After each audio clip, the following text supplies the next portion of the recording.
Starting from topic number 13, that is the role of the Pakistan in the regional stability amid internal strife। ठीक है, आज का topic तो boss काफी interesting होने वाला है, जिसमें बेसिकली 3 लीड देखने वाले हैं, है ना। एज यूजुअल 3 लीड क्या क्या होने वाली है, आपको होप सो आइडिया लग गया होगा।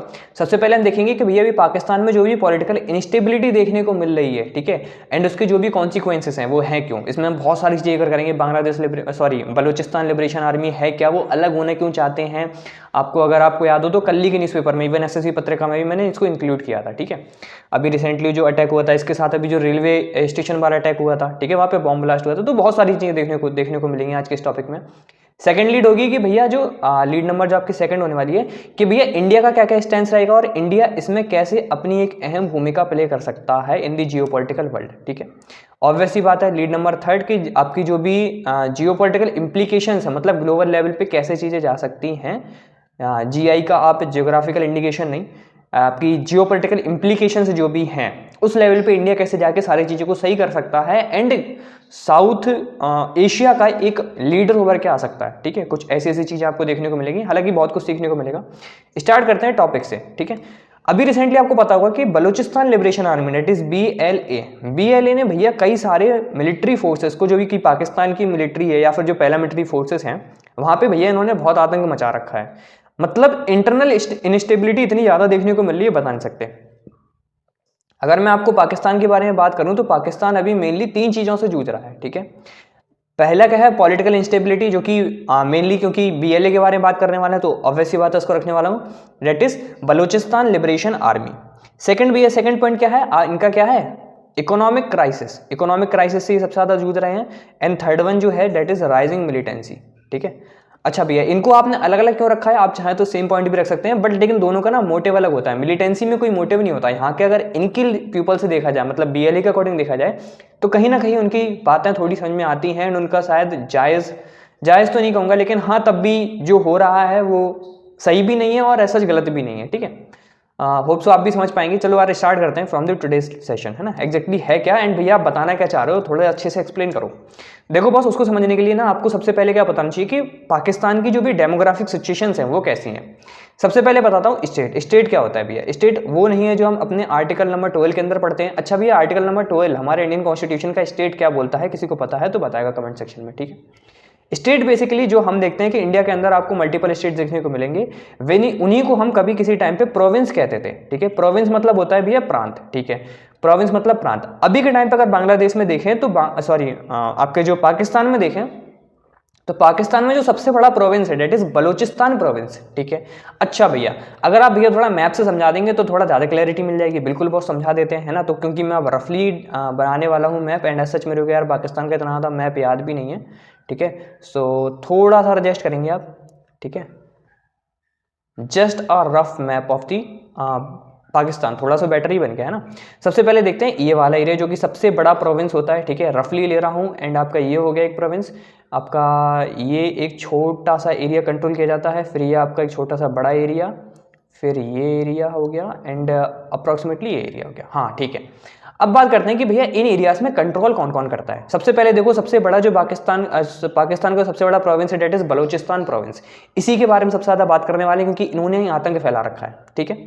दूसरा आता है आपका Sindh province, that is the Sindh province. तीसरा आता है आपका पंजाब प्रोविंस, जिनको पाकिस्तान पंजाब बोलते हैं, ठीक है। यहाँ पे जो रहने वाले हैं वो पाकिस्तानी पंजाब हैं, पाकिस्तानी पंजाब है, ठीक है।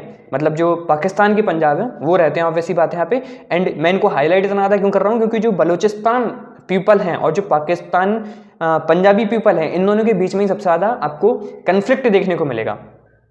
एक ये बहुत छोटा सा एरिया जो कि आपका FATF तो एक अलग चीज है जो कि ब्लैक लिस्ट वगैरह करती है, आपको पता होना चाहिए। FATA that is federally administered tribal areas. तो ट्राइबल एरियाज होता है ना, वो छोटा सा एरिया है, ऐसा बहुत बड़ा एरिया नहीं है। ये आपका KP खैबर पख्तूनख्वा वाला एरिया है। ये आप देखोगे तो गिलकुट बलूचिस्तान वाला एरिया है एंड आप ये देखोगे तो भैया आज़ाद कश्मीर वाला एरिया है। भैया ये क्या कर रहे हो भैया, इंडिया के मैप पाकिस्तान में क्यों दिखा रहे हो, ऐसा मत करो भैया, एंटी इंडिया सेंटीमेंट्स आएगी। देखो बॉस एज ऑफ नाउ जो कि रियलिटी है उस पर चलेंगे हम, ठीक है। आपको ये पता होना चाहिए कि भैया कहाँ पे कौन से एरियाज हैं, ठीक है। एंड वैसे भी हम ले तो लेंगे ही वापस। अभी बात करते हैं कि अभी क्या है भैया। अभी बेसिकली बात करने वाले हैं BLA के बारे में। अब बात करता हूँ BLA है क्या। BLA जिसका फुल फॉर्म है बलोचिस्तान लिबरेशन आर्मी, जो कि 2000 में बनती है। 2000 में भैया क्यों बनती है बताऊंगा अभी। 2000 में बनती है ये। आप अगर देखो तो पाकिस्तान के बगल में आपको अफगानिस्तान के बॉर्डर देखने को मिलेंगे, जो कि मैं एक रफली बना रहा हूं, इतना छोटा क्यों, क्योंकि यहाँ पे भी बलोच पीपल रहते हैं। ठीक है भैया, मतलब बलोच पीपल यहाँ पे भी रहते हैं, बलोच पीपल पाकिस्तान के यहाँ पे भी रहते हैं। अब क्योंकि ये पाकिस्तान का एक बहुत बड़ा एरिया है एंड बलोच यहाँ पे भी रहते हैं, तो इन पीपल्स की ये डिमांड है कि भैया हमको मर्ज करने के बाद एक हमको नया कंट्री दो, ठीक है, जिसका नाम हम रखेंगे बलोचिस्तान। जैसे कि खालिस्तान जैसा आपको इशू अगर याद आ रहा हो तो पाकिस्तान के पंजाब, इंडिया का पंजाब मिला के वो बोलते हैं कि हमें बनाना है खालिस्तान। ऐसे ही कुछ इनका कॉन्सेप्ट है बलोचिस्तान का। लेकिन इनकी डिमांड क्या है, इनकी डिमांड ऐसा वो कर क्यों रहे हैं, इतने लेट क्यों कर रहे हैं, 2000 के बाद क्यों कर रहे हैं। अगर हम देखें तो आपका जो कंट्री आजाद हुआ था वो तो 1947 में हुआ था ना, फिर भैया इतना टाइम इनको क्यों लग गया, क्यों लग गया, क्योंकि यहाँ पे अफगानिस्तान का एक बहुत बड़ी इन्वॉल्वमेंट है, जो कि 2001 अफगानिस्तान जब भी हम बात करते हैं तो हमें 2001 की याद आती है, जहां पे यूएसए पे अटैक हुआ था। उसके बाद 2021 जहां पे यूएसए अफगानिस्तान में भारी बॉम्बिंग 20 साल रुकने के बाद चले गए थे। हाँ भैया, अब भैया कुछ कुछ समझ में आ रहा है, नहीं भी आ रहा है तो वो सभी आ जाएगा, डोंट वरी। देखो बलोचिस्तान जो आपका एरिया है, बलोचिस्तान एरिया लैंड वाइज मतलब एरिया वाइज सबसे बड़ा एरिया है ऑफ दी पाकिस्तान। यहाँ पे रिसोर्सेज की भी कोई कमी नहीं है, यहाँ पे संपूर्ण मात्रा में रिसोर्सेज हैं। लेकिन दिक्कत कहाँ है, दिक्कत यह है कि भैया जी यहाँ पे जो पीपल रहते हैं वो पीपल की संख्या लो है, मतलब पॉपुलेशन यहाँ पे बहुत कम रहती है। भैया जहाँ तक मेरा सेंस कहता है कि जहाँ पे रिसोर्सेज अच्छे होते हैं, जहाँ पे अवेलेबिलिटी ऑफ रिसोर्सेज बहुत ज़्यादा होती है, वहाँ पे पॉपुलेशन डेंसिटी बहुत ज़्यादा होती है। हम इकोनॉमिक्स में पढ़ते हैं, बिल्कुल सही बोल रहे हो आप। लेकिन बॉस यहाँ पे दिक्कत क्या है ना कि यहाँ के पीपल्स को मतलब बलोच पीपल को एक्सप्लॉइट किया जाता है। कैसे, जितने भी बलोचिस्तान के रिसोर्सेज वगैरह हैं वो सारे रिसोर्सेज एक्सप्लॉइट करते हुए, मतलब उनको निकालते हुए लोग क्या करते हैं, यहाँ पे सबसे ज़्यादा इन्वेस्ट करते हैं। मतलब जो भी आपका पाकिस्तानी पंजाबी वाला एरिया है वहाँ पे सबसे ज़्यादा होते हैं। ठीक है, अच्छा भैया, मतलब यहाँ के सारे रिसोर्सेज निकालते हुए इस एरिया को डेवलप किया जा रहा है। इसी वजह से आप देखेंगे जो भी बड़े आपको सिटीज वगैरह या फिर जो भी हाई डेवलप्ड सिटी देखने को मिलेंगे वो आपको मोस्टली पंजाबी एरिया जो है पाकिस्तान का वहीं पे देखने को मिलेंगे। बलूचिस्तान में सच आपको इतना देखने को नहीं मिलेगा, जिसके कारण यहाँ पे हाई इन्फ्लेशन है। ठीक है, अभी देखो पाकिस्तान नो डाउट 3 चीज़ों से तो गुजर ही रहा है जो मैं आपको बता चुका हूँ। BLA, इकोनॉमिक क्राइसिस, ऑब्वियस सी बात है। तो यहाँ पे हाई इन्फ्लेशन है। इन्फ्लेशन की वजह से होता क्या है कि भैया लोकल पीपल पे एक बहुत बड़ा बर्डन आता है। ठीक है भैया, मतलब ये सारी चीज़ें हैं। अब बलूचिस्तान पीपल का कहना ये है कि आपने जब हमको इतना ज़्यादा एक्सप्लॉइट किया है एंड अभी के टाइम पे आप क्या कर रहे हो, अभी के टाइम पे आप CPEC that is China Pakistan economic corridor, जो कि BRI belt and road initiative के अंदर एक छोटा सा प्रोजेक्ट है CPEC, उसके अंडर भी आप सेम चीज कर रहे हो कि भैया यहां से रिसोर्सेस निकालते हुए आप जस्ट एक रोड डाल देंगे बस, बाकी सारी चीजें तो आप पाकिस्तानी पंजाबी को देने वाले हैं, उनको एक ग्रेटर बेनिफिट होता है बाय दिस। ठीक है, ये बातें हैं, इस वजह से ये पीपल चाहते हैं कि भैया हमें एक अलग बना के दिया जाए। अब भैया ये करते क्या है, ये कैसे करते हैं, करते ऐसे हैं भैया, ये जो BLA है आपका बलूचिस्तान लिबरेशन आर्मी, वो बेसिकली टाइम पे यहाँ से जितने भी निकलने वाले हाईवेज हो गए, आपके जितने भी ट्रेड रूट्स हो गए, जितने भी कैनाल्स वगैरह हो गई, उन सब पे हैवी बॉम्बिंग करते हैं। ठीक है, इसी के साथ क्या होता है, यहाँ पे जो आपकी पैरामिलिट्री फोर्सेस या फिर जो भी मिलिट्री रहती है, paramilitary forces of the Pakistan या फिर जो भी मिलिट्री फोर्सेस होती है ऑफ दी पाकिस्तान, उन पे कई बार बॉम्बिंग की जाती है। ठीक है, अगर मैं पिछला ही डाटा उठा के देखूं तो 102 लोग इकट्ठे मतलब वहाँ पे मारे गए थे बाय दी BLA। ठीक है, इसी के साथ आपको अगर 2024 नवंबर 2024 की बात याद हो, जिसको मैंने अच्छे से कवर भी किया था, डेट इज आपकी एक जगह पड़ती है कोटरा। ठीक है, कोटरा करके ऐसे कुछ है। ठीक है, वहां पे रेलवे स्टेशन है, उस रेलवे स्टेशन में आपको ब्लास्ट देखने को मिलता है, जो कि आप देखें तो अपने लीड वन का पहला पॉइंट भी है। तो भैया ऐसी सारी चीजें देखने को मिलती हैं जो ये टाइम पे कई बार आप देखोगे कि कई बार ये जितने भी आप देखोगे मतलब पैरामिलिट्री फोर्सेस मिलिट्री फोर्सेस को हमेशा मारते ही रहते हैं। एंड ये आप भी से नहीं 2001 से चला आ रहा है, 2000 से मतलब ये जब से बने हैं। अलॉन्ग विद दिस इसके बाद क्या होता है भैया, आप देखोगे तो जो भी आपकी जो अभी CPEC के अंडर जितने भी चाइनीज आर्किटेक्चर या फिर जो भी इंजीनियर्स वगैरह आ रखे हैं इन दी पाकिस्तान, उन पे भी ये लोग कई बार हमला करते हैं कि ये सारी चीजें रोक दो, है ना। क्या भैया इससे रिलेटेड इमरान खान साहब ने भी कुछ बात कही थी क्या कि आप जो ओवर एक्सप्लॉइटेशन कर रहे हो ऑफ द बलूचिस्तान पीपल, जैसा कि आपने कुछ टाइम पहले आपने बांग्लादेश में किया था 1971 के पहले, जिसके कारण 1971 में वो लोग हड़ के मुक्ति वाहिनी बनाते हैं एंड वो फाइनली इंडिपेंडेंट हो जाते हैं with the help of India. ऐसा ही कुछ आपको कुछ टाइम बाद बलूचिस्तान में भी देखने को मिलेगा। बिल्कुल सही बात है, ऐसा ही देखने को मिलेगा। एंड आपको अगर याद हो तो हमारे जो आपके डिफेंस मिनिस्टर हैं राजनाथ सिंह जी, उन्होंने भी ये कहा था कि भैया हमें पीओके लेना नहीं पड़ेगा, पीओके अपने आप हमारे पास आ जाएगा। कैसे आएगा? इन सारी चीज़ों से। अब यहीं पे एक क्रक्स का निकल के आता है कि भैया जो अफगानिस्तान है, अफगानिस्तान प्लस इंडिया के बहुत अच्छे टाइज हैं। बिल्कुल सही बात है। 2021 में जब तालिबान की यहाँ पे सरकार आती है तो हमने बहुत कुछ भाई, हमने मतलब इतना हैविली इंफ्रास्ट्रक्चर, इतना हैविली इन्वेस्ट कर रखा है ना अफगानिस्तान में, बता नहीं सकता। मतलब यहाँ का जो पार्लियामेंट है वो भी हमारी देन है, हमने बनाया वहाँ का पार्लियामेंट। हमारे इतने ट्रेड रूट्स हैं, हाईवेज हैं, एजुकेशनल इंस्टीट्यूट्स हैं, ठीक है, पोलियो की मेडिसिन, मतलब पता नहीं क्या क्या दे रखा है हमने अफगानिस्तान को, उसकी बहुत बड़ी लंबी लिस्ट है।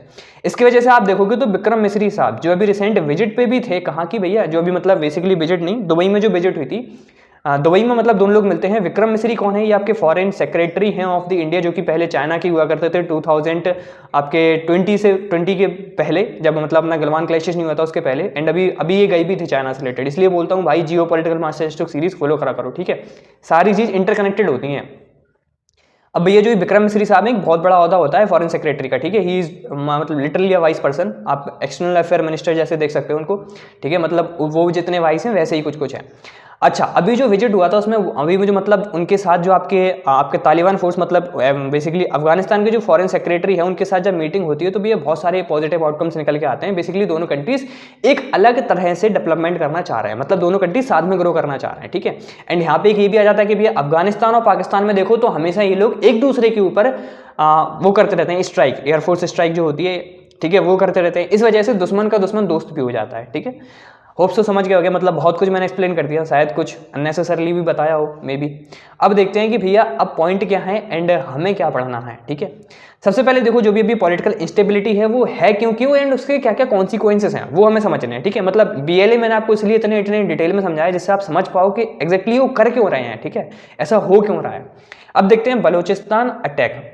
बलोचिस्तान का जो अटैक है, ongoing attacks in the Balochistan such as the Quetta, देखो यहाँ पे आ गया ना, ये आपका क्वेटा है करके, ठीक है, क्वेटा रेलवे स्टेशन था यहाँ पे बॉस, ठीक है। ये नवंबर की बात है, इंडिकेटिंग राइजिंग अनरेस्ट। यहाँ पे एक ब्लास्ट हुआ था, ये आपके नवंबर में हुआ था, ठीक है, 2024 में, जहाँ पे आपको एक पूरा ब्लास्ट देखने को मिलता है जिस कारण बहुत सारे लोगों की जान गई थी यहाँ पे, ठीक है। इसमें आपके mainly paramilitary forces, military forces, उन्हीं के लिए किया गया था। अभी आप देखो तो जस्ट 2 से 3 दिन पहले का ही जो मैंने मतलब बताया ना आपको, एसएससी पत्रिका मैंने इंक्लूड किया था, उसमें भी कुछ कुछ ऐसी न्यूज आपको देखने को मिलेगी, ठीक है। आगे बात करते हैं सेपरेटिस्ट इन्फ्लुएंस बीएलए है वो भैया क्या करना चाहता है, सेपरेट होना चाहता है फ्रॉम दी पाकिस्तान, तो वहां पे कहीं ना कहीं इन्फ्लुएंस देखने को मिलेगा। Increasing power of the separatist groups like the Balochistan liberation army undermines unity, जो यूनिटी के अंदर एक रहना चाहिए, मतलब जो पाकिस्तान एक वन चेन ऑफ कमांड के अंदर रहना चाहिए वो नहीं है, यहाँ पे बलोचिस्तान अलग होना चाहता है। एंड धीमे धीमे ये पावर इंप्रूव कर पा रहे हैं, धीमे धीमे देखो तो आप इनके अटैक्स बहुत ज्यादा फ्रिक्वेंट हो गए। क्यों? क्योंकि भैया अब इनके पास कोई ऐसा दिक्कत नहीं है ना। अफगानिस्तान का एक अच्छा खासा मतलब बोल सकते हैं कि यहाँ पे डेमोग्राफी जो भी है वहाँ पे एक अच्छा खासा सपोर्ट है, अफगानिस्तान का एक बहुत बड़ा रोल है यहाँ की पूरी डेमोग्राफी बनाने में, ठीक है। आगे हालांकि मैं बता दूंगा क्योंकि आगे पॉइंट है उससे रिलेटेड। आगे देखो प्रोविंशियल ऑटोनॉमी क्या होती है। देखो बॉस, एक जो जैसे हम इंडिया की बात करें तो India is a kind of a union of the states, हाँ भैया बिल्कुल सही बोल रहे हो। तो यहाँ पे क्या है कि जितने भी स्टेट्स हैं उनको कम पावर दी गई है, आपके सेंट्रल को ज्यादा पावर दी गई है, बिल्कुल भैया। लेकिन अगर सपोज करो सेंट्रल अगर वीक होने लगे तो अपने अपने स्टेट अपने अपने अकॉर्डिंग चलने लगेंगे, हाँ भैया बिल्कुल सही बोल रहे हो। ऐसा ही यहाँ पे हो रखा है। पाकिस्तान क्योंकि पॉलिटिकली बिल्कुल खत्म हो चुका है, वहां पे सच कुछ नहीं है, इस वजह से जितने भी सेपरेटिस्ट ग्रुप हैं वो धीमे धीमे निकल के आ रहे हैं, उनकी धीमे धीमे बोल सकते हैं कि जो पावर है वो बढ़ती चली आ रही है, ठीक है। So diminishing control of the central government की डिमिनिश होती लगती है जैसे ही उसका कंट्रोल पावर उसका जैसे ही खत्म होने लगता है ओवर प्रोविंसेस, जो प्रोविंसेस हैं। फ्यूल्स फ्रेगमेंटेशन आपको पता होगा कि बिखरना टूटना, ठीक है। आगे देखो न्यूक्लियर सिक्योरिटी। अब भैया यहाँ पे क्या दिक्कत है, मतलब इंडिया के लिए हम भैया ये सब चीजें पढ़ क्यों रहे हैं, पाकिस्तान टूट रहा है तो हमारे लिए तो अच्छी बात है ना, बिल्कुल अच्छी बात है। लेकिन भैया होता क्या है ना, जब भी आप देखो तो भैया एक्सट्रीम सेपरेटिस्ट जो भी ग्रुप होते हैं, एक्सट्रीमिस्ट जो भी ग्रुप होते हैं, वो एक भयंकर आइडियोलॉजी पे बेस्ड होते हैं, ठीक है। अच्छा भैया भयंकर आइडियोलॉजी क्या, वो उनके लिए भाई उनके interest are the supreme priority, ठीक है। अब होगा क्या, नो डाउट यार पाकिस्तान के पास एक बहुत बड़ी पावर है, डेट इज न्यूक्लियर पावर। वो जानते हैं कि न्यूक्लियर पावर वेपन्स कैसे बनाने हैं। अब इंटरनेशनल ट्रीटीज के अकॉर्डिंग कोई भी न्यूक्लियर कंट्री, इंटरनेशनल ट्रीटीज के अकॉर्डिंग कोई भी इंटरनेशनल ट्रीटी मतलब कोई भी इंटरनेशनल ऐसी कंट्री जिसके पास ये इतनी बड़ी पावर है, वो जब भी अपने न्यूक्लियर वेपन्स का यूज करेंगी तो उसके लिए एक प्रॉपर उनके पास एक डॉक्यूमेंटेड फॉर्म होता है कि भैया ये कंडीशन रहेंगी तभी हम करेंगे, अदरवाइज ऐसा कभी नहीं करेंगे। बट एक्सट्रीमिस्ट ग्रुप्स की भाई कोई ऐसा कोई मतलब आइडियोलॉजी नहीं होती, ऐसा कुछ नहीं होता। वो जब भी खुद को अनसिक्योर फील करेंगे, अनसेफ फील करेंगे, तो वो ऐसे स्टांस ले सकते हैं। न्यूक्लियर सिक्योरिटी मतलब न्यूक्लियर कुछ ऐसे वेपन्स होते हैं जो कि 1 साल 2 साल में इनकी गम नहीं भगर, मतलब वो नहीं होते हैं, मतलब 1-2 साल में ये खत्म नहीं होते हैं, ठीक है। इनका आप लॉन्ग ईयर्स तक आप इनका इंपैक्ट देख पाते हो, जहां पे बहुत कुछ खतरा होता है, ठीक है। न्यूक्लियर वेपन आप देखो, रशिया यूक्रेन वॉर में भी रशिया जैसी कंट्री ने भी यूज नहीं किए, ठीक है। क्यों? क्योंकि भैया उनका एक बहुत बड़ा ग्रेटर इंपैक्ट होता है, ठीक है, इस वजह से। So concerns over the Pakistan's ability to safeguard its nuclear arsenal amid chaos, ठीक है। तो जो आपके पाकिस्तान के पास जो इतनी बड़ी पावर है वो भैया कहीं ना कहीं अभी chaos में है। आगे देखो सीपैक का इंपैक्ट, ऑब्वियस सी बात है सीपैक का इंपैक्ट, जहां मैंने आपको रिसेंटली बताया कि भैया सीपैक के मतलब पाकिस्तान जो आपके चाइना के जितने भी इंजीनियर्स वगैरह हैं, मतलब सोचो कि चाइना को रोड बनाने के लिए चाइना के आर्किटेक्चर जो भी आपके मतलब जो भी पीपल वगैरह वो बनाने आए ना, उनके पीछे तो भाई पाकिस्तान आपकी चाइनीज आर्मी चल रही है उनके साथ। समझ पा रहे हो? जब चाइनीज आर्मी चल रही है तो कितनी डिफिकल्ट सिचुएशंस होंगी, तभी ऐसा होगा ना। हाँ भैया, तो political instability threatens the progress of the China Pakistan economic corridor, ठीक है। आगे देखो मिलिट्री स्पिल ओवर क्या है कि जो रिस्क है of the increased militancy spilling into Afghanistan and India exacerbates regional tensions. जब भी कभी देखो मिलिटेंसी बढ़ती है तो ऑब्वियस सी बात है हर कंट्री भाई जो भी आपके आसपास की कंट्री है उन सबको इंपैक्ट करती है, क्योंकि मिलिटेंसी किसी एक कंट्री स्पेसिफिक नहीं होती, ठीक है, हर जगह आपको देखने को मिलेगी। करप्शन फॉलोआउट, जो भी आप देख रहे हो कि ये जो भी पॉलिटिकल जितना भी इनस्टेबिलिटी हुई है, पूरा का पूरा पॉलिटिकल स्ट्रक्चर जो खत्म हो गया, क्यों हुआ है? क्योंकि करप्शन की वजह से। Weakening governance due to the corruption and infighting destabilizes the nation further, ठीक है। आगे देखो 8th पॉइंट क्या है? इकोनॉमिक टर्मोइल ऑब्वियस ही बात है, अभी पाकिस्तान इकोनॉमिकली क्राइसिस से जूझ रहा है, जहां पे इन्फ्लेशन बहुत ज्यादा है। आप देखो तो यूएसए ने भी उनकी एड्स वगैरह रोक दी हैं, ठीक है। So inflation and the underemployment add to the instability compounding the crisis, ठीक है। तो ये जो है कंपाउंड कर देते हैं क्राइसिस को। एड डिस्ट्रस्ट का मतलब क्या है? जो भी आप देखते हो कि भैया जो भी एड इसको प्रोवाइड होती थी आईएमएफ से, वर्ल्ड बैंक से, ठीक है, वर्ल्ड बैंक से, एंड अभी अगर मैं एक एग्जांपल लूं यूएसए से, तो भैया हो क्या रहा है? हो ये रहा है कि भैया चाइना क्या करता था, जो भी ये एड मिलती थी उसको मिसयूज करता था किसमें? मिलिटेंसी को बढ़ाने के लिए, अदर कंट्रीज को हार्म पहुंचाने के लिए। तो भैया यूएसए ने देखा ना कि आपने एड रोक दी, बाय द टाइम ये भी रोक देंगे, ठीक है। एंड अभी आईएमएफ ने तो बोल भी रखा है। सो इंटरनेशनल डिस्ट्रेस, और अगर देते भी हैं, जैसे आईएमएफ का अगर मैं बताऊं तो उन्होंने दिए थे, तो उन्होंने बताया था कि भैया आप इतनी सारी मतलब जो लोकल पीपल है उस पर बहुत ज्यादा बर्डन आता है। कैसे? अगर आपको आईएमएफ का लोन खत्म करना है, मतलब जैसे अगर आप आईएमएफ से रुपए वगैरह लेते हो एज अ लोन, तो वो बताते हैं कि भैया आपने इंटरेस्ट रेट इतना रखेंगे, मतलब टैक्स आपका इतना होना चाहिए, आप इतना यहाँ इन्वेस्ट करेंगे जिस कारण आप हमारा रुपए वापस भी कर पाए। इससे होता क्या है कि जो लोकल पीपल है उनके ऊपर टैक्स का बर्डन बहुत ज्यादा आ जाता है, ठीक है। So international distress in the Pakistan's governance hampers efforts to the secure aid, ठीक है। आगे देखो ट्रेड रिस्क भैया threat to the regional trade routes and the energy pipelines destabilise regional commerce, ठीक है। अब भैया ये पॉइंट मेरे को समझ में नहीं आया, मतलब समझ में नहीं आ रहा। ट्रेड रिस्क मतलब कैसे है? देखो भैया इंडिया की बात कर रहे हैं ना, क्योंकि हम तो एग्जामिनेशन इंडिया का देते हैं, आप तो हर बार बोलते हो कि भैया इंडिया के एग्जामिनेशन दे रहे हैं। अब ऐसे जब भी पाइपलाइंस वगैरह हार्म होंगी तो जो सीपेक वाली हैं वो होंगी, तो वो तो हमारे लिए अच्छा है, बिल्कुल बहुत सही, बिल्कुल अच्छा है। अगर भैया ये जैसे पाकिस्तान टूटता भी है तो हमारे लिए तो और ज्यादा अच्छा है, हमें तो पीओके मिल जाएगा, बिल्कुल सही बात है। लेकिन यहाँ पे ट्रेड रिस्क बताओ ना, trade is the only thing है जो कंट्रीज को कनेक्ट करके रखती है। आप देखो अगर गलवान क्लैशेस होने के बाद भी इंडिया और चाइना ट्रेड करते थे, क्यों? क्योंकि trade is the only thing. पैसा भाई हर किसी को जोड़ के रखता है, ठीक है। मतलब भैया क्या आप ये कहना चाह रहे हो कि इंडिया और पाकिस्तान तब भी मतलब अभी भी क्या ट्रेड वगैरह करते हैं?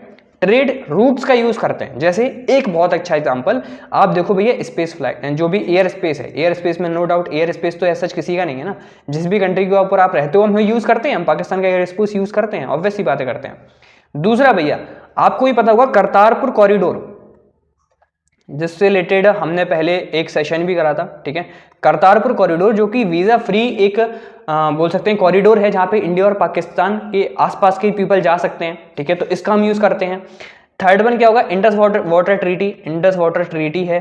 सिर्फ इतना ही नहीं भैया, हम कॉमर्शियल भी यूज करते हैं। कॉमर्शियल जैसे आप देखो तो वाघा अटारी बॉर्डर है, एक वाघा बॉर्डर के जो पास ही पड़ता है, ठीक है, वाघा अटारी बॉर्डर, वाघा अटारी बॉर्डर, तो ये हम यूज करते हैं किसके लिए, ट्रेड एंड कॉमर्स के लिए यूज करते हैं ये पूरा का पूरा बॉर्डर का जो हाईवे वगैरह है, ठीक है।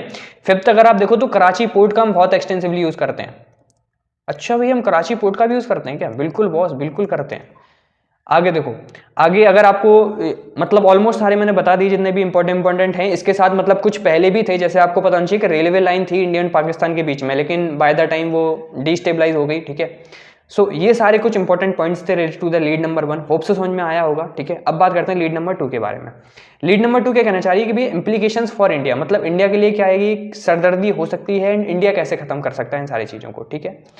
देखते हैं cross border threat. Cross border threat obviously बात है, देखो जब भी कभी किसी कंट्री में सेपरेटिस्ट या फिर आपके एक्सट्रीमिस्ट ग्रुप बढ़ते हैं तो वो सिर्फ एक कंट्री को नहीं, जब उनके माइंड में आ जाता है कि हम एक्सपेंड कर सकते हैं तो सिर्फ एक कंट्री को नहीं अलग कंट्रीज को भी थ्रेट होता है। मान के चलो इंडिया के चलो अच्छे उनके साथ रिलेशन हो जाते हैं, क्योंकि एक दुश्मन का दुश्मन दोस्त होता है, ये आगे आपको आगे पॉइंट देखने को मिलेगा, मैं बताऊंगा जहां पे हम काफी सारी चीजें कर रहे हैं, ठीक है। सो लेकिन भैया यहाँ पे एक आपको देखने को मिलेगा एक जो बहुत बड़ा खतरा, दैट इज इमिग्रेशन का, ठीक है। ग्रेशन का अगर आप आज ही की पत्रिका उठा के देखो तो मैंने उसमें बोला था कि मतलब बताया था, एक आर्टिकल आया था द हिंदू में, जिसमें आपको देखने को मिलेगा कि भैया रोहिंग्या रिफ्यूजीज का बहुत हैविली तरीके से, if I am not wrong तो 200+ पीपल इंडिया में आ गए हैं विद इन अ डे, ठीक है, एक दिन में इतने समझ लो, जिससे रिलेटेड आपके वाइस प्रेसिडेंट जी ने भी कंप्लीट उस पर बात करी हुई है, ठीक है, क्योंकि ये एक बहुत बड़ा मुद्दा होता है भैया, ठीक है। आगे देखो क्रॉस बॉर्डर थ्रेट्स, तो ये कुछ हमें थ्रेट देखने को मिलते हैं जहाँ पे increased infiltration and the terror attacks pose persistent challenge for the India, जो कि हमेशा हमें पाकिस्तान से देखने को मिला ही मिला है, ठीक है। आगे देखते हैं भैया आगे और कौन कौन से पॉइंट है। एक्सट्रीमिस्ट हेवेंस, एक्सट्रीमिस्ट हेवेंस मतलब अनगवर्नड टेरिटरीज, ऐसी टेरिटरीज जो कि अनगवर्नड है, पाकिस्तान के अंडर में नहीं आती, मतलब अंडर में वाई एरिया वाइज तो है लेकिन वहां पे कोई गवर्नमेंट का कंट्रोल नहीं है। In Pakistan risk becoming base for the extremist group, ठीक है। तो ऐसे एरिया जहां पे पाकिस्तान की इतना ज्यादा रिकॉग्नाइज नहीं हो पाती, उनकी जो फोर्सेस वगैरह हैं वो उतना ज्यादा देख नहीं पाती, वो फिर एरिया किसको मिल जाता है, वो पूरा एरिया टेररिस्ट के हाथ में आ जाता है, ठीक है। टेररिस्ट वहां पे अपने कैंप्स वगैरह लगाते हैं, ट्रेनिंग कैंप्स लगाते हैं और फिर यही टेररिस्ट इंडिया में आकर अटैक करते हैं। एलओसी की सिक्योरिटी हमें इंक्रीज करनी पड़ती है क्योंकि strengthen measures along the LOC line of control are the vital for the safeguarding India's border, India के बॉर्डर को क्योंकि हमें सेव करना है। डिप्लोमेटिक बैलेंस मतलब भैया क्या कहना चाह रहे हो, India must balance strong counter terrorism efforts with the diplomatic engagement, क्योंकि काउंटर टेररिज्म को हम अकेले खत्म नहीं कर सकते, terrorism is a huge problem, जैसे नक्सलिज्म है ना, ऐसी भैया टेररिज्म भी है। इसको आप ऐसा नहीं है कि आपने एकदम आर्मी भेज दी तो आपने कर लिया खत्म, क्योंकि टेररिज्म इज एन आइडियोलॉजी, वो आइडियोलॉजी किसी के अंदर भी आ सकती है, तो इस वजह से हमें इसे डिप्लोमेटिकली सप्रेस करना होगा, जिसमें आप देखो तो नो डाउट यूएसए अभी के टाइम पे भैया काफी अच्छा कर रहा है, उसने हमारा सपोर्ट किया है, ठीक है। इवन जो अभी आपकी जो यूएन मीटिंग हुई थी वहां पे तो हमारे एस जयशंकर साहब ने बिल्कुल खुल के बोला था अबाउट दी टेररिज्म, ठीक है। आगे देखो ट्रेड रीअलाइनमेंट, ट्रेड का रीअलाइनमेंट करना होगा, मतलब reducing dependency on the Pakistan controlled route, ऐसे रूट जो कि पाकिस्तान कंट्रोल्ड हैं, इंश्योर इकोनॉमिक रिजाइलेंस, क्योंकि यहाँ पे हमें कहीं ना कहीं ट्रेड से फायदा होता है, तो हम ये चाहते हैं कि भैया जो भी ट्रेड अलाइनमेंट है वो हम रिड्यूस करें और उनके कुछ अल्टरनेटिव्स खोजें, जिसके लिए हमने आईमैक, ठीक है, आईमैक जो है आपका India middle east economic corridor, ठीक है, उस पर हम ऑब्वियसली बात है वर्क कर रहे हैं, वो आपका इसी का एक अल्टरनेटिव आप मान सकते हो, ठीक है। तो ये एक हो गया। आगे देखते हैं, अच्छा ये सारे ट्रेड रूट्स मैंने जो ऊपर लिखे थे ना वही हैं भाई, ये जो आपके लिखे थे ना 5 ट्रेड रूट्स, ठीक है, ये मोस्टली जो अभी अभी मतलब वर्किंग में हैं वो सारे लिखे हैं, ठीक है। आगे देखते हैं separatist engagement opportunities for the India to diplomatically engage with the Baloch separatist, हम चाहते हैं कि भैया बलूचिस्तान पीपल हमारे साथ आ जाएं, क्यों, क्योंकि हमें तो भैया पाकिस्तान की जो भी वो टेररिज्म वगैरह फैला रहे हैं वो सब खत्म कर रहे हैं, यहीं पे मैं बोल रहा था ना कि दुश्मन का दुश्मन दोस्त, तो वो सारी चीजें, ठीक है। आगे देखो अफगान रिलेशंस कैसे, strengthening ties with the Afghanistan as Pakistan influence wanes in is crucial, ठीक है। तो हम क्या कर रहे हैं भैया, हम अपने स्ट्रेंथन कर रहे हैं relation with the Afghanistan, no doubt हम कर रहे हैं, इनका पार्लियामेंट हमने बना रखा है, इनके यहाँ पे बहुत सारे education institute, trade routes, highways, ठीक है, डैम्स एंड मतलब बहुत सारी इन्वेस्टमेंट कर रखी है। आप देखो पोलियो की दवा हो गया, कभी भी अगर जैसे ऐसा पैंडेमिक आता है कोविड जैसा तो हमने इनको वैक्सीन दे रखी है, मतलब बहुत कुछ हमने दे रखा है इनको, ठीक है। अफगानिस्तान में हैवी इन्वेस्टमेंट कर रखा है इंडिया ने, ठीक है। एंड वहाँ पे हमारे काफ़ी अच्छे रिलेशंस भी है, मैंने आपको बताया ना कि विक्रम मिस्री साहब जो कि हमारे फॉरेन सेक्रेटरी हैं, उनकी अभी रिसेंट मीट हुई थी, कहाँ पे, दुबई में किसके साथ हुई थी, आपके जो अफगानिस्तान के फॉरेन सेक्रेटरी हैं उनके साथ हुई थी, ठीक है। आगे देखो सर्विलांस बूस्ट, अच्छा ये एक बहुत अच्छा पॉइंट देखा जाता है, जहाँ पे आप देखें तो जो पाकिस्तान एंड आपके जो बांग्लादेश एक साथ आ रहे थे, उसके बाद क्या होता है कि भैया अफगानिस्तान एंड इंडिया एक साथ आ जाते हैं, ठीक है। जिसके कारण होता क्या है, यहाँ पे जितने भी स्ट्राइक्स वगैरह अगर आपको अभी पता ना हो तो भैया अफगानिस्तान पे पाकिस्तान ने स्ट्राइक की थी। होता क्या है कि उस स्ट्राइक में वहाँ के लोकल चिल्ड्रंस एंड आपके जो भी वुमेन वगैरह हैं वो सारी मर जाती हैं, है ना, मतलब स्ट्राइक में वो सारे खत्म हो जाते हैं अनफॉर्चुनेटली। एंड ये बोला था, पाकिस्तान वाले बोलते हैं कि भैया हमने जितनी भी जो भी बोल सकते हैं स्ट्राइक्स वगैरह की हैं वो हमने टेररिस्ट ग्रुप पे की हैं, बट ऐसा होता नहीं है, ठीक है। आगे बात करते हैं रिफ्यूजी प्रिपेयर्डनेस, जो मैं आगे बता चुका हूँ कि भैया रिफ्यूजी के लिए हमें प्रिपेयर्ड होना पड़ेगा, क्योंकि जब भी ऐसी चीज़ें होती हैं जहाँ पे भी कहीं पे भी पॉलिटिकल इंस्टेबिलिटी आती है तो रिफ्यूजी क्राइसिस देखने को मिलता ही है। And India being a country, यहाँ पे हम वासुदेव कुटुंबकम की बात करते हैं तो most of the people comes to India, ठीक है। So India must prepare for the potential refugee influxes from the Pakistan. Global advocacy, advocacy मतलब आप जानते हो जो कि एडवोकेट से रिलेटेड वर्ड है एक, तो ग्लोबल एडवोकेसी मतलब हम चाहते हैं कि ये leveraging international forums to highlight Pakistan instability as a concern in the strategic. हम चाहते हैं कि भैया हम हाईलाइट करें जो भी पाकिस्तान की इंस्टेबिलिटी आपको देखने को मिल रही है ना, उसको हम वर्ल्ड में हाईलाइट करें। हम वर्ल्ड में हाईलाइट करेंगे तो भैया हमारे साथ और कंट्रीज आएंगी एंड जो पाकिस्तान करते हैं टेररिज्म वाली चीज़ें वो सारी की सारी खत्म हो जाएंगी, ठीक है। अगर इसमें एक आपको एग्जाम्पल लेना हो तो जैसे आपकी international court, international criminal court हो गई, ठीक है। ऐसे जितने भी इंटरनेशनल कोर्ट्स वगैरह हैं वहां पे आप ये मुद्दा उठा सकते हो, है ना, यूएन में आप ये मुद्दा उठा सकते हो।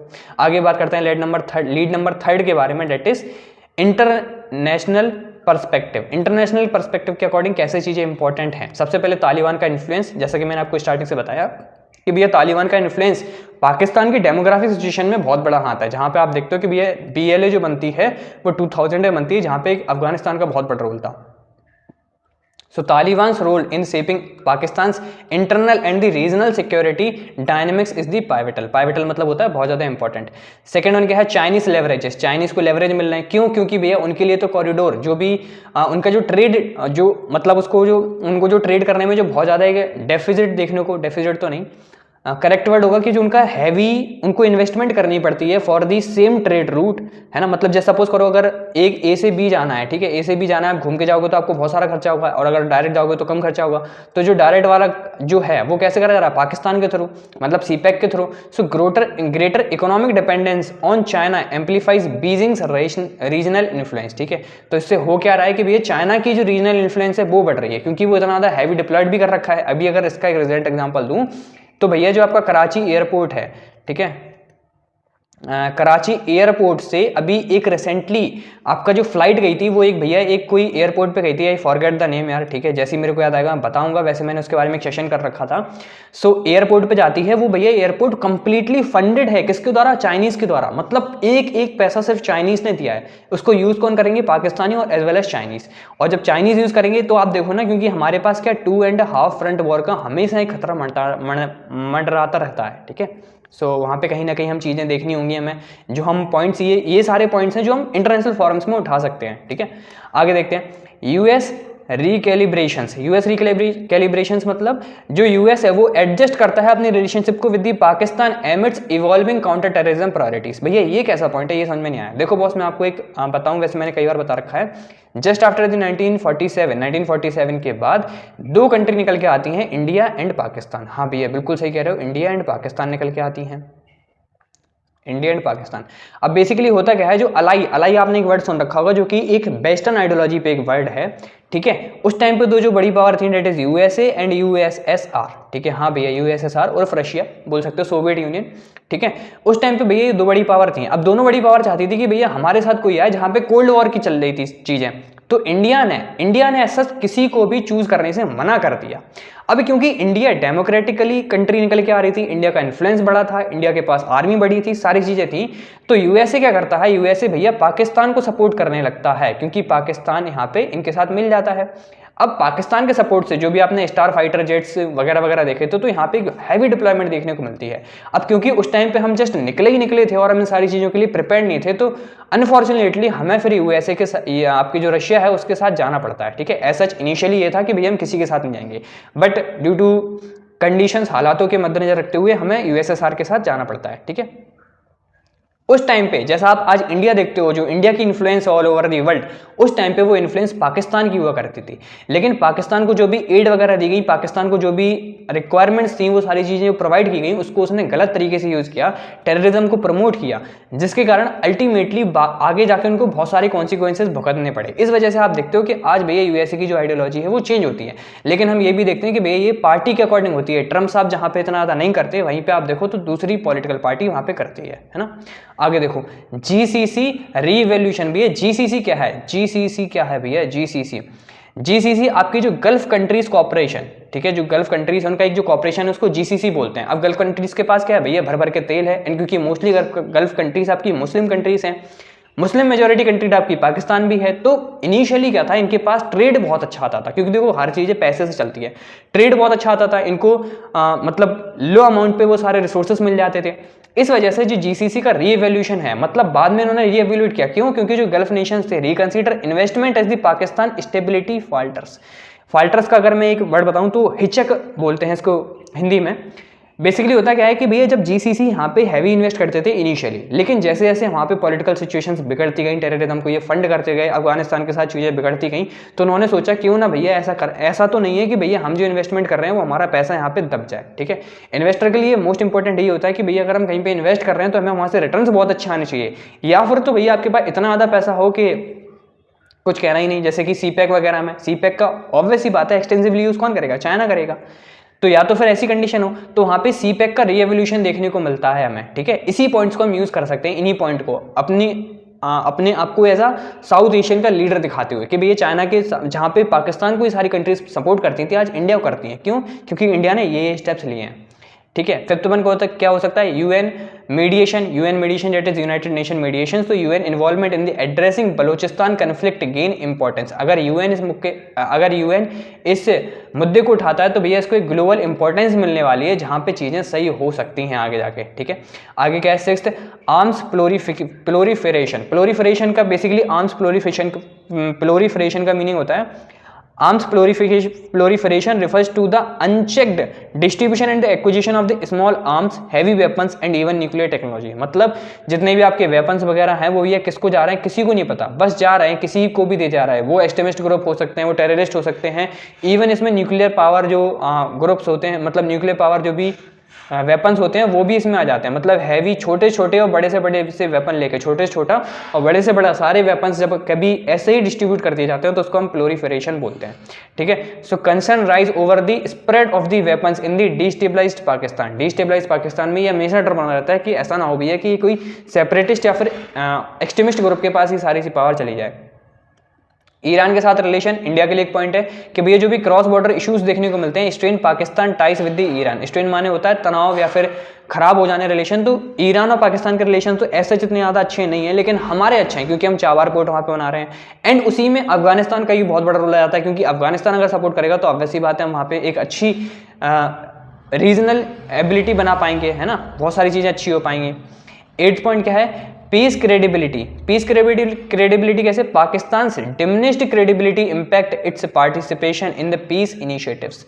पीस इनिशिएटिव्स जो भी होते थे, जहां पे हम पहले, क्योंकि इंडिया की पहले जो इमेज बना रखी थी पाकिस्तान ने वो ऐसी कि भैया इंडिया ये सारी टेररिज्म वाली चीज़ें फैलाता है, एंड जो पाकिस्तान है वो पीस को प्रमोट करना चाह रहा है। एंड जब भी आप पीस को प्रमोट करना चाहते हो तो भैया मोस्टली आपकी वर्ल्ड कंट्रीज इंटरनेशनल फोरम्स में आपका बहुत ज़्यादा सपोर्ट करती हैं। ठीक है, अब क्योंकि ये इमेज पहले पाकिस्तान की थी, लेकिन बाद में पता चला कि भैया ये सारी चीज़ें कर ही पाकिस्तान रहा है, तो वहाँ से उसकी क्या हुई? क्रेडिबिलिटी थी, जो क्रेडिबिलिटी डिक्रीज होती है, and India being as a global power उभर के आता है।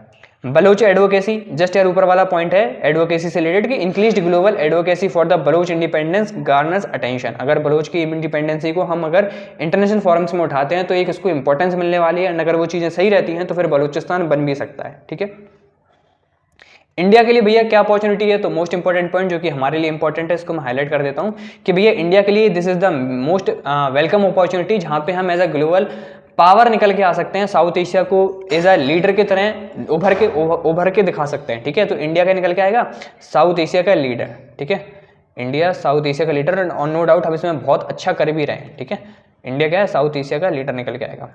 होप से समझ में आ गया होगा बॉस। ठीक है, this is all about for this session. अच्छा, कई लोग बोलते हैं कि भैया आपने सारे के सारे पॉइंट्स मर्ज कर दिए। देखो बॉस, ये क्योंकि एक पॉइंट का एक सरा नहीं हो सकता ना, हर तरीके से आपको बताना होता है, क्योंकि आपके पास कौन सी लीड आएगी एंड आपको दूसरे के पॉइंट को काउंटर भी करना है। इस वजह से मैं एक ही पॉइंट को मल्टीपल एस्पेक्ट से बताता हूँ, बट आपको इसको ग्लोबल नेक्सस को बाद में पढ़ना भी होता है। अब मैं सेशन क्यों करता हूँ, क्योंकि इसमें इतनी हैवी चीज़ें लिखी हुई हैं कि भैया आप अगर बिगिनर हो तो मे भी आपको समझ में ना आए, है ना।